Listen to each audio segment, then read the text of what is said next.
Hello বন্ধুরা, আমার নাম গজেন্দ্র বিশ্বাস। বয়স ২৪ বছর, উচ্চতা ৫ ফুট ৬ ইঞ্চি। প্রতিদিন ব্যায়াম করার কারণে পেটানো চেহারা। আমার মায়ের সাথে ঘটে যাওয়া সত্যি ঘটনা অনেক সাহস নিয়ে তোমাদের সাথে শেয়ার করছি। এবার মূল কথায় ফিরে আসি। আমার মায়ের নাম আভা রানী বিশ্বাস। বয়স ৪৮ বছর। মা খুব একটা লম্বা না, ৫ ফুট থেকে কিছু কম। মায়ের ওজন খুব বেশি না, ৫০ কেজি হবে, তবে হালকা চর্বি আছে, সাথে সিজারের কাটা দাগ, যেটা আমার বোনের জন্মের সময় হয়েছিল। আমার বোন মাত্র ২ বছর বেঁচে ছিল। বোন মারা যাওয়ার পর মা বাবা দুজনেই খুব ভেঙে পড়ে। আমি ৫ বছরের ছোট ছেলে ছিলাম, তাই বোন হারানোর কষ্টটা খুব একটা বুঝতে পারিনি। মা বোন জন্ম হওয়ার পর অপারেশন করিয়ে নেয় যাতে আর বাচ্চা না হয়। বোন চলে যাবার পর বাবা খুব দুঃখী হয়ে পড়ে আর খাবারের প্রচুর অনিয়ম করে। এতে বাবার কিডনি খারাপ হয়ে যায়। তার কিডনির অসুখে বাবা মারা যায়। আজ থেকে ১৪ বছর আগে আমি আর বিধবা মাকে সেই থেকে বাড়ির বাকি লোকেদের কাছে অনেক অপমান সহ্য করতে হয়।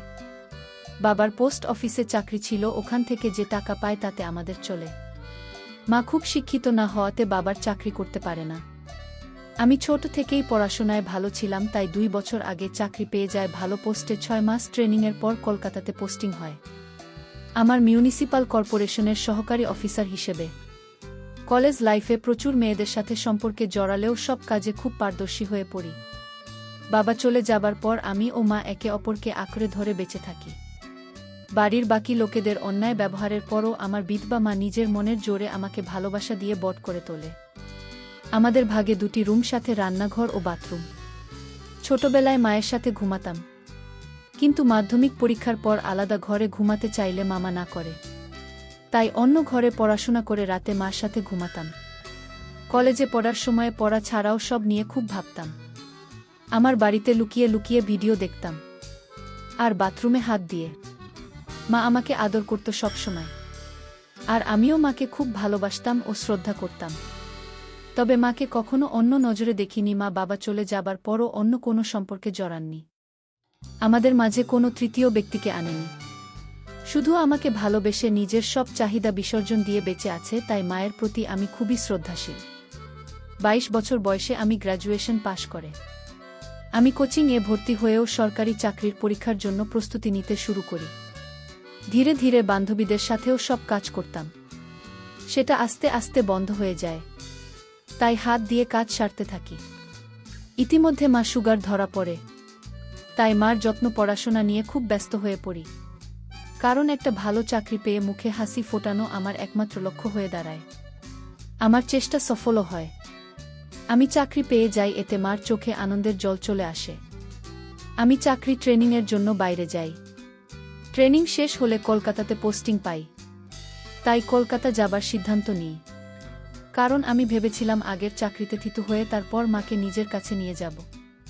মা রাজি না হলেও আমি জোর করে একা কলকাতায় চলে আসি, আর এক বেডরুম, বাথরুম আর কিচেনের একটা ফ্ল্যাট ভাড়া নিয়ে। নতুন চাকরির কাজের চাপে নিজের যত্ন নেওয়ার কথা কি ভুলে যায়। সারাদিন অফিস থেকে বাসায় ফিরে হোটেলের খাওয়া দাওয়া করি, আর অভ্যস্ত রেগুলার ভিডিও দেখি, আর হাত দিয়ে কাজ সারা আর সিগারেট টানা বাজে অভ্যাস শুরু করি। এতে হিতে বিপরীত হয়, আর আমার টাইফয়েড হয়ে যায়। খুব অসুস্থ হয়ে পড়ি। তখন মা খুব ভয় পেয়ে যায় আর মামাকে সাথে করে নিয়ে কলকাতাতে চলে আসে আমার সাথে একবারে থাকার জন্য। টাইফয়েডের ইনফেকশন কমে।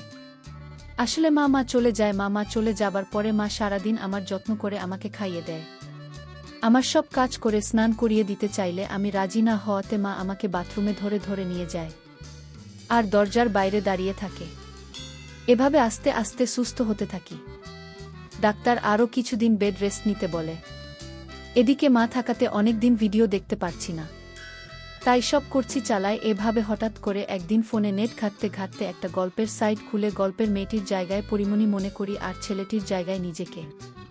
এভাবে নিজেকে শান্ত করি। এভাবে আর ২ মাস কেটে যায়। এরপর একদিন রাতে মা খুব চাপের ছিল। তোমার দূরে বাথরুমের ভিতরে ঢুকে লাইট জ্বালিয়ে কোনোমতে পেচ্ছাপ করতে বসে।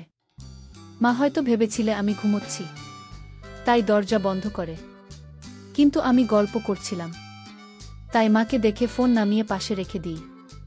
ঘুমানোর অভিনয় করি। হঠাৎ মাকে এভাবে দাঁড়াতে দেখে দরজার দিকে তাকায়।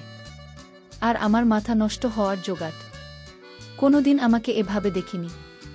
পরক্ষণেই নিজেকে সংযত করি ও ভৎসনা করি। মাকে আমি কিছু বুঝতে দিই না।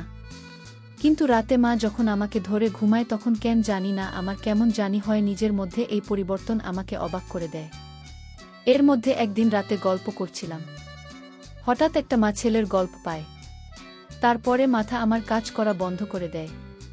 একটু আলাদা রকম ফিলিং হয়, নিজের ওপর রাগ হয়, কিন্তু আলাদা রকম উত্তেজনা হয়। একটার পর আরেকটা গল্প করতে শুরু করি। ধীরে ধীরে আসক্ত হয়ে পড়ি। এমন পাগল হয়ে যায় যে গল্পের মায়ের জায়গায় আমার বিধবা মা ও নিজেকে কল্পনা করি। বাবা, তুই এখন ঘুম আসেনি? গত রাত হলো। এমন করলে তো আবার শরীর খারাপ করবে।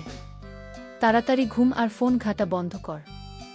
আমি একটু ঘাবড়ে যাই, কারণ মা আমার বুকে হাত রেখেছি। ভাগ্য ভালো একটু নিচে রাখেনি, তাহলে খুব বাজে ঘটনা ঘটে যেত। বাবা মারা গেছে প্রায় 18 বছর। আরও জানা আছে নিশ্চয়ই বাড়িতে আমার বিদ্যা অভুক্ত না থাকে। বাইরে কেন যাব? আমাদের মধ্যেও কিছু হলে সেটা একেবারে সুরক্ষিত হবে, কেউ জানবে না, আর বাচ্চা হওয়ার ভয় নেই। কিন্তু বড় প্রশ্ন হলো আমি মাকে রাজি কি করে করব? ট্যাবলেট বা ঘুমের বড়ি দিয়ে কাজ করা আমার পছন্দ না। যা হবে অর্গানিকভাবে মায়ের ইচ্ছাতেই। কিন্তু সেটা কিভাবে হবে বুঝে পাই না। প্রচুর রিসার্চ করি কিন্তু কোনো লাভ হয় না। আমি বিপাকে পড়ে যাই। কিভাবে কি করব? চোখের নিচে কালো দাগ পড়ে যায়। শুধু জিজ্ঞেস করে বাবা তোর কি হয়েছে, কিন্তু আমি কিছু বলতে পারি না। আমার জন্মদিনের দিন নিজের মতো করে আয়োজন করে আমরা আনন্দ করি। এরপর মা আমাকে বলে, জন্মদিনে কি উপহার নিবি বাবা? আমি তখন বলি, তুমি সুখী থাকবে, খুশি থাকবে, তোমাকে ভালো যেন রাখতে পারি সেই আশীর্বাদ দাও। মা বলে, তুই আমার খুব ভালো ছেলে, আমার স্বপ্নগুলো পূরণ করছিস, আমি খুব খুশি। এই কথা বলে মা কপালে আর গালে একটা হামিতে আমি একটা হামি দিই। এরপর মা বলে, বাবা একটা সত্যি কথা বলতো, রাতে ঘুম আসে না। তোর চেহারাটা তো কেমন হয়ে যাচ্ছে, আমার থেকে কি করছিস? আমি বললাম, কিছু কথা আছে, সেটা তোমাকে বলা যাবে না। এই ঘটনার দুদিন পর রবিবার দুপুরে মাঝখান থেকে বের হয়। আমি শুয়ে শুয়ে টিভি দেখছিলাম। হঠাৎ দেখি মাথা হালকা পিছলে যায়, আর মা আলো না ধরে নিজেকে সামলানোর চেষ্টা করে এই ধস্তাধস্তিতে মা এক সেট হয়ে যায়। আর এই অবস্থায় আমি দেখে ফেলি। মা খুব লজ্জা পেয়ে যায়। আর যখন দেখি আমি তাকে দেখছি, তখন মা আমাকে বলল, বাবা দিকে তাকাও, আমার লজ্জা লাগছে। সাথে সাথে সারা দিয়ে ঢেকে নিল আর একটা নাইটি নিয়ে দৌড়ে বাথরুমে চলে গেল মা। অনেকক্ষণ হলো বাথরুম থেকে বেরোচ্ছে না দেখে আমি মাকে দেখতে থাকলাম, কিন্তু মা দরজা খুলছে না। অনেক জোরাজুরির পর মা দরজা খুল, কিন্তু মায়ের মুখ গম্ভীর। আমি মাকে বললাম, কি হলো তোমার মা? উত্তরে মা বলল, বাবা খুব বাজে ব্যাপার ঘটে গেল। এখন আমি তোর সামনে স্বাভাবিকভাবে থাকব। মা আমার হাত ধরে বলল, বাবা তুমি আমার সব দেখে ফেলেছিস? উত্তরে আমি একটু ইতস্তত হয়ে বলি, আমার সব কিছু দেখে ফেলেছি। মা মাথায় হাত দিল আর বলল, খুব খারাপ হলো জিনিসটা। আমি বলি, না, এটা অতটাও বড় ব্যাপার না। তখন মা বলে, কি বলছিস? আমার সব দেখে ফেলি আর বলছি কোনো ব্যাপার না। উত্তরে বললাম, মা অত ভাবছ কেন? তুমি বাইরের কোনো তৃতীয় ব্যক্তি, তোমাকে দেখিনি। আমি তো তোমারই অংশ। আমি দেখেছি তুমি নিজের ইচ্ছেতে তো আমাকে সব দেখাওনি, ভুল করে হয়ে গেছে। নিজের ইচ্ছেতে দেখালে আলাদা ব্যাপার ছিল। আর তুমিও তো আমাকে কত এক্সিট অবস্থায় দেখেছ। তাহলে কি আমি লজ্জা করে বসে থাক? ঘরে চলো। এটা শুনে মা বলছে, বাবা সে তো ছোট থাকতে দেখেছিস, এখন তো কত বড় হয়ে গেছিস। আর আরেকটা কথা, নিজের ইচ্ছেতে যদি আমাকে দেখে ফেলতে তখন কি আমাকে খারাপ ভাবতেন? আমি রেগে গিয়ে বললাম, আগে শীতের পোশাক পরো, আমার খিদে পেয়েছে, একসাথে খাবো, তারপর আমি একটু বাইরে যাব। আমি স্নান করে আসি, তুমি পুজো দিয়ে নাও। আমি বাথরুমে গেলাম আর হাতের কাজ সেরে নিলাম। আমার মাথা ঘুরে গেল। আমি তাড়াতাড়ি সব পরিষ্কার করে স্নান করতে লাগলাম। আমাকে নিয়ে ভাবতে লাগলাম, যেভাবেই হোক মায়ের সাথে কাজটা করতে হবে। আমি হালকা হালকা ইশারা দেবে আমাকে এইভাবে স্নান করে বেরিয়ে দেখি মা খাবার রেডি করে ডাইনি নিয়ে বসে আছে। আমি চুল আঁচড়ে বরিস পায়ে লাগিয়ে খেতে বসলাম। আর চোখে মাকে দেখছি মা নিচু হয়ে খাচ্ছে দেখে আমি বললাম, মা কি হয়েছে? তোমার যা হয়েছে সেটা ভুলে যাও তো। মা বলছে, বাবা আমি বলতে পারছি না, খুব লজ্জা লাগছে। এই কথা শুনে আমি নিজের রাগ সামলে নিয়ে বলি, মা আমি কি করে তোমারে লজ্জা কাটবে, তুমি বল। তো মা বলে, আমি কিছু জানি না রে বাবা, আমি এবার বলি ঠিক আছে, তোমার এই গুণটা মুখ আমার দেখতে ভালো লাগে না, তুমি ছাড়া আমার আর কেউ নেই। আমি তোমার সামনে এক সেট হয়ে যাব, তুমি দেখে নিও। তাহলে তোমার লজ্জা যদি কাটে। আর মা, তুমি পোশাক পরেও যতটা সুন্দরী, পোশাক ছাড়াও তত সুন্দরী। এটা শুনে মা একটু থমকে গেল। তখন আমি মাকে বলি, আমি একটা দিকে বাড়ি ফিরে আসি, তারপর সব কথা হবে। আমি বেরিয়ে আমার এক বন্ধুর সাথে আড্ডা দিতে চাই, কিন্তু মন লাগছে না, তাই ছোটার দিকেই বাড়ি ফিরে আসি। মা আমাকে আসতে দেখে বলে, এত তাড়াতাড়ি চলে এলে যে? আমি বলি, তুমি এমন গোমরা হয়ে বসে থাকবে আর আমি বাইরে আড্ডা দিই, সেটা হয় না। আর আকাশটাও খারাপ করেছে, ঠান্ডাও লাগছে ভালো, তাই চলে এলাম। আমরা একসাথে চা খাই। তারপর মাকে বলি, এবার তুমি আমাকে খুলে বলল, কি হয়েছে তোমার? তো মা বলল, তুই আমার সব দেখবি, তোর বাবা ছাড়া আর কেউ আমাকে দেখিনি। আজ তুই দেখলি কেমন লাগছে? তোর সামনে আসতে লজ্জা লাগছে। খুব ভালো ছিলাম, যে কোনো অভাব ছিল না, কিন্তু কি জানি কি হচ্ছে। তখন আমি রেগে যাই আর বলি, তোমাকে পুরোপুরি এক সেট প্রথম দেখেছি হয়তো, কিন্তু তোমার প্রায় প্রতিটি অঙ্গ আমি দেখেছি, যখন তুমি রাতে বাথরুম যেতে দরজা বন্ধ না করে। না, এটা শুনে একটু হয়ে যায়। এরপর আবার আমি বলি, এই মাঝবয়সেও এত মেনটেন করে রেখেছে। পেটের ছেলে দেখেছে, তাতেও লজ্জা। জিজ্ঞেস করতেন আমি কেন ঘুমাই না, সেটার উত্তর হলো, রাতে ঘুম আসে না। 25 বছর বয়সে যে জ্বালা হয়, সব ছেলে ঠিক তেমনি জ্বালা আমার, কাউকে বলতে পারি না, তাই ভালোবাসার অভাবে আমার এই অবস্থা। মা তখন বলে, নিজেকে সংযত করার অন্য একটি উপায় আছে, সেটা করে একটু আরাম পাবে, কিন্তু শরীরকে এভাবে কষ্ট দিস না বাবা। তখন আমি বলি, মা আমার কষ্টের পরিমাণ অনেক, তাই তোমাকে বললাম, সন্তানের কষ্ট মা ছাড়া আর কেউ বুঝবে না। মা বলে, আমি জানি বাবা, একটা কথা বলি, আমিও তো নিজের চাহিদা ভুলে তোর জন্য বেঁচে আছি। তুই নিজে কষ্ট পেলে আমার কষ্ট হয়। বাবা আমাকে একটু সুখ যে বাবা। আমি তখন বলি, তোমাকে সুখী করা আমার একমাত্র উদ্দেশ্য। আজকে রান্না করতে হবে না, বাইরে থেকে খাবার অর্ডার করছি, কাল তো ছুটি, কালকে বাড়িতে আছি, তাই হালকা খাওয়া যাবে না। এবার বলে, বাবা এটা বুঝছিস, আমার ছেলে মাঝে আমি কোনোদিনও কাউকে আনেনি, তুই আমাকে একটু সুখ দিস তাহলে হবে। আমি বলি, তোমার জন্য আমি সব করতে পারি, যেমন তোমার লজ্জা ভাবটা আগে কাটায়। বলে বাথরুম গিয়ে হাত পা ধুই আর সব বাইরের জামাকাপড় ছেড়ে এক সেট হয়ে বাইরে বের হই। মা চা খাচ্ছিল, মাকে এই অবস্থায় দেখে চমকে যায় আর আমার হাত থেকে কাপ নিচে পড়ে যায়। মা বলে ওঠে, বাবা এ কী অবস্থা তোর, কেন এমনটা করলে? আমি ওই অবস্থায় মায়ের সামনে গেলাম আর মাকে বললাম, তোমার লজ্জা কাটানোর জন্য আর কোনো উপায় ছিল না। তুমি তো নিজের ইচ্ছেতে সব কিছু দেখাননি, তাও লজ্জা পাচ্ছ। আমি নিজের ইচ্ছেতে তোমাকে সব দেখলাম, কিন্তু দেখো মা, আমার একটুও লজ্জা করছে না। তোমার লজ্জা আশা করি এবার কেটে যাবে। আমরা একে অপরের পরিপূরক, আমাদের মাঝে কেউ আসবে না। তোমার সব কষ্ট আমি দূর করব। এইভাবে মনে হয়ে থাকবে, আমি সেটা দেখতে পারছিলাম না। মা আমার কথাগুলো শুনছিল, এক দৃষ্টিতে আমাকে দেখছে। তারপর মা বলল, কাপড় পরে অসুস্থ ছেলে, ঠান্ডা লেগে যাবে, আর লজ্জা করবে না বলে দাঁড়াও। আর একটা হামি দিল আর রান্নাঘরে চলে গেলাম। নিজেকে আয়নাতে একবার দেখলাম আর ভাবলাম, চেহারাটা বেশ আমার। আমি এবার পোশাক পরে নিলাম। ইতিমধ্যে খাবার চলে আসলে আমরা তাড়াতাড়ি খেয়ে নিলাম।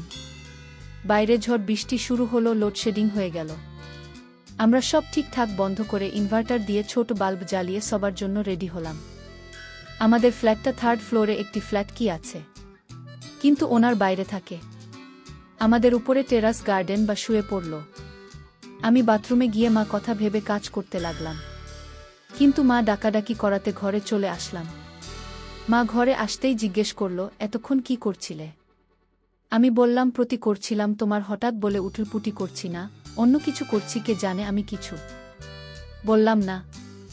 জল খেয়ে সোজা বিছানায় উঠলাম ও কম্বল গায়ে দিয়ে মাকে বললাম, মা আরও গল্প করি। নিজেদের সুবিধা অসুবিধা সব বুঝি, কেবল 10টা বাজে, কাল ছুটি, দেরি করে উঠব।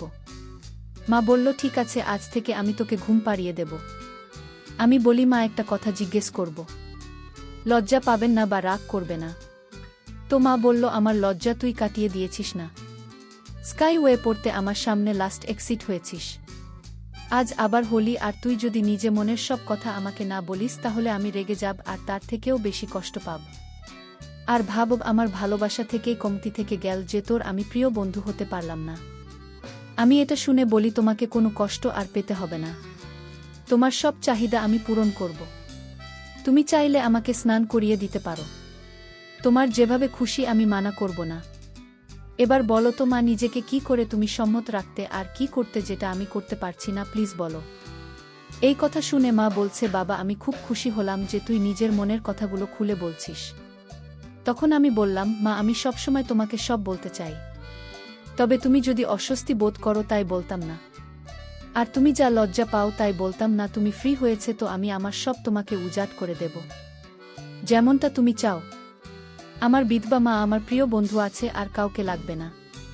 তারপর বলতে শুরু করলো, বাবা তুই এটা ভাবিস না, আমাকে শারীরিক কষ্ট পেতে হয়নি। উত্তর কষ্টের পরিমাণটা হয়তো অনেক, কিন্তু আমার কষ্ট কিছু কম ছিল না। অন্য কারো সাথে সম্পর্কে আমি জড়াইনি। তোর মুখ দেখে নিজেকে সংযত রেখেছি, কখনো কখনো নিজেকে নিজেই ঠান্ডা করতাম। বাস আর কিছু না, জানতাম এটা শরীরের জন্য ঠিক না, কিন্তু আমার আর কিছু করার ছিল না। তোর জন্য সব কিছু বিসর্জন দিয়েছি বাবা, আমাকে এবার একটু সুখের মুখ দেখাস। আমার একটু খারাপ লাগল। আমি বললাম, মা আগে যা হয়েছে ভুলে যাও, আমি তোমাকে এখন থেকে এতটা ভালোবাসবে, আদর যত্ন করব, তুমি সব কষ্ট ভুলে যাবে। মা তখন বলল, বাবা তোর তো উপায় আছে নিজের চাহিদা মেটানোর, তাহলে নিজেকে নিজে ঠান্ডা করার চেষ্টা করিস না। খুব খারাপ। আমি বলি, মা ডাক্তারও আমাকে মানা করেছে, কিন্তু মা আমার কোনো বান্ধবী নেই, আমি এখন কোনো সম্পর্কে জড়াবো না, আগে তোমাকে পৃথিবীর সুখ দিই, তারপর দেখা যাবে। তখন মা বলেন, আমার ছেলে বড় হয়ে গেছে, কিন্তু সব সুখ কি আর পারবে, সব সুখ সবার কপালে থাকে না। তখন আমি বলি, কি এমন সুখ যেটা তোমার ছেলে তোমাকে দিতে পারবে না? তখন মা আমার গালে হাত দিয়ে আমাকে বলে, পারবি না রে বাবা, পারবি না, আমাকে ওষুধ দিতে পারবি না। আমি বলি, কেন, আমি কেন পারবো না? নিজেকেও তোমাকে সব সুখ দেব, তোমার সব চাহিদা পূরণ করবে, এই প্রমিস করেছি, শুধু তোমাকে মুখ ফুটে বলতে হবে না। তখন বলে, ছেলেকে কি এটা বলা যায় বাবা? পৃথিবীর সবচেয়ে নিষিদ্ধ জিনিস লোকে জানলে তথ্য করবে। আমি মার হাত ধরে বলি, মা একটা কথা আমার মাথার দিব্যি দিয়ে বলতো, তুমি কি সত্যি চাও না আমাকে উপযুক্ত মনে করো না? আমাদের দুজনের এই জীবনে একাকী জীবন, আমাদের মাঝে কেউ কোনো দিন আসেনি, আসবেও না। আমার জন্য সব বিসর্জন দিয়েছিলেন, আমার জন্য সব ফিরে পাবে। তুমি নিজেই বললে তোমার ছেলে বড় হয়েছে আর আমরা বেস্ট ফ্রেন্ড, তাহলে কি মা? মা কান্না করে উঠল আর বলল, দূর থেকে উপযুক্ত আর কেউ না রে বাবা, শুধু আমার মাতৃত্ব বোধ আমাকে আটকাচ্ছে। আমি তখন বলি, আমি কিছু কথা বলবো, তাহলে তোমার মাতৃত্ববোধ আরও জেগে উঠবে, কিন্তু সেটা আমাকে আপন করার দিকে। মা তুমি কি জানো, আমি শরীর খারাপের সময় ইন্টারনেট থেকে গল্প করতাম আর নিজেকে ঠান্ডা করতাম, গল্প পড়ে হঠাৎ তোমার আমার কথা মনে পড়ে যায় আর খুব গরম হয়ে যায়। মনের চাহিদা তোমাকে পাবার চাহিদাতে পরিবর্তন হয়, কিন্তু কোনো পথ খোলা না থেকে খুব কষ্ট পায়। ডাক্তার দেখাই, সেটা তো তুমি জানোই না মা, তোমার ছেলে বেড়াজালে জড়িয়ে পড়েছে। আমি খুব কষ্ট পাচ্ছি মা, আমাকে বাঁচাও, আমাকে লুকিয়ে লুকিয়ে দেখি, তাই সেদিন তুমি খুব লজ্জা পাচ্ছে দেখে আমি নিজেই অ্যাকসেপ্ট হয়ে সব দেখানোর জন্য। আমি তোমাকে সুখ দিতে চাই, তোমাকে সুখী করতে চাই, ছেলের কর্তব্য পালন করতে চাই। তুমি আমার কষ্ট দূর করে মায়ের দায়িত্ব পূরণ করো, আমাকে নাও মা। মা তখন বলে, তোর মনে এত কিছু ছিল বাবা, তোকে আমি নিরাশ করব না বাবা, আমাকে সুখ দে, তবে বন্ধুর মতো না, যা হবে মা। ছেলে হয়ে আমি মা হয়ে তোর কাছে সব চাই, তাই বাবার কাছে আরও। আমি মাকে আই লাভ ইউ বলে নিয়ে মাকে উঠে বসতে বলি, আর লাইট জ্বালিয়ে দিই না। কিছু বলার আগে মাকে পা ছুঁয়ে প্রণাম করি আর বলি, এটা আমাকে ছোট থেকে আগলে রাখার জন্য। এরপর যা হবে সব নতুন, সব আলোতে হবে, আর যদি কোনো ভুল ত্রুটি করিও ক্ষমা করে দিও বলে কাজ শুরু করে দিই।